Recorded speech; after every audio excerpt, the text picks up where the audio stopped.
খেলার খবর নারী ফুটবল। সংযুক্ত আরব আমিরাতের বিপক্ষে দ্বিতীয় আন্তর্জাতিক প্রীতি ম্যাচ খেলবে বাংলাদেশ। সংযুক্ত আরব আমিরাত ফুটবল অ্যাসোসিয়েশন মাঠে ম্যাচটি শুরু হবে রাত 10টায়। অভিজ্ঞ সাবিনা সানজিদারা নেই, তুলনামূলক নতুনরাই বেশি পিটার বাটলারের দলে। প্রতিপক্ষ দলটির শক্তি সামর্থ্যে এগিয়ে, তবে আরব আমিরাত সফরের প্রথম ম্যাচটি স্বাগতিকদের কাছে হেরে যায় বাংলাদেশ। দ্বিতীয় ম্যাচের প্রস্তুতিতে নিজেদের ভুল ত্রুটিগুলো নিয়ে কাজ করছে আফেদা, রিপা, স্বপ্না রানীরা। রক্ষণ ও আক্রমণের উত্তিসহ ম্যাচের কৌশল, সেট পিসে বেশি মনোযোগ দেওয়া হয় অনুশীলনে। প্রথম ম্যাচে একমাত্র গোলটি আসে পেনাল্টি থেকে। ফিনিশিং দুর্বলতা আর স্কোর গড়তে পারেনি নারী ফুটবলাররা।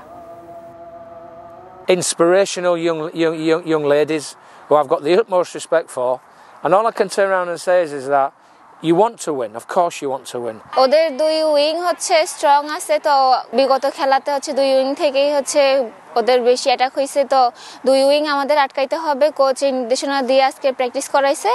গত ম্যাচে যে ভুলগুলো হয়েছে সেগুলোর জন্য নেক্সট ম্যাচে ভুলগুলো না হয়। ভালো খেলবো এবং মাঠে অবশ্যই জেতার জন্য নামবো। ইনশাআল্লাহ ভালো খেলবো।